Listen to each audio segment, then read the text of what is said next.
The year is 1990. The location, the headquarters of the Central Intelligence Agency in Langley, Virginia.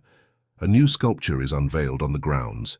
It is a massive, 8-foot-tall, S-shaped sheet of copper covered with 1,800 characters of dense, seemingly random text. Its name is Kryptos, Greek for hidden. It was designed to be a silent challenge to the world's most brilliant minds, the CIA's own unbreakable code, a puzzle for the ages. 35 years later, the code is still partly unsolved. The most powerful intelligence agency in the world has a secret it cannot unlock. This is the story of the Kryptos sculpture, the modern relic that holds the CIA's final unsolved secret. The sculpture was the creation of artist Jim Sanborn, who collaborated with a senior CIA cryptographer, etched, to design the code. It was a perfect piece of institutional art, a permanent physical representation of the agency's mission to find and break secrets.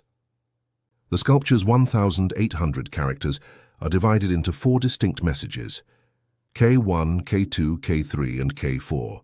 For the first 9 years, the entire message remained stubbornly encrypted. The CIA's own analysts had no more success than the outside world. Then, in 1999, the wall of secrecy finally broke.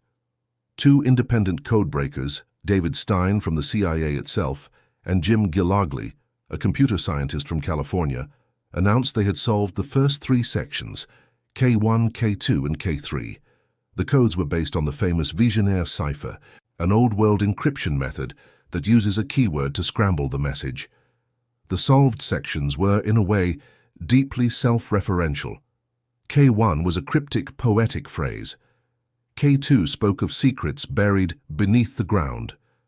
K3 contained the famous phrase, virtually impenetrable. It is rumored that a piece of it still remains to be seen. The sculpture was taunting its solvers, but it was the deciphered text of K4 that contained the most chilling and cryptic information. The solved sections only deepened the mystery, because the decoded text itself seemed to contain geographical coordinates and obscure clues. But the message would then suddenly cut off, leaving the final 97 characters completely unresolved. The final section, K4, proved to be exponentially more difficult to crack. The 3 solved sections used the Vigenère cipher, but the theory is that K4 changes the cipher key, or introduces a more complex, multi-layered encryption method. Scheidt and Sanborn had made the final message truly unique. Over the years, the artist Jim Sanborn has provided 3 minor clues, acknowledging that the problem is proving too hard. He admitted that characters 64 through to 69 spell the word NYPVTT, which, when decrypted with the correct key, spells the word Berlin. This suggests the final message may hold geographical significance or perhaps refer to the origins of espionage itself.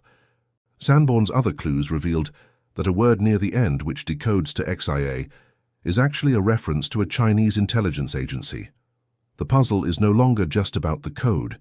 It is about a final, specific piece of information that the artist embedded in the agency's very bedrock. A riddle that may be a secret truth, a philosophical message, or a final, ultimate piece of cryptography. The Kryptos sculpture is the ultimate modern relic. It is a testament to the power of human ingenuity and a tangible piece of evidence that the greatest, most valuable secrets are often hidden in plain sight. The code remains unbreakable. And the final 97 characters, locked in copper in the heart of the CIA, continue to wait for a mind powerful enough to reveal them. Thank you for joining us on this investigation into the annals of history's greatest riddles. If you crave more evidence-driven analysis, be sure to subscribe.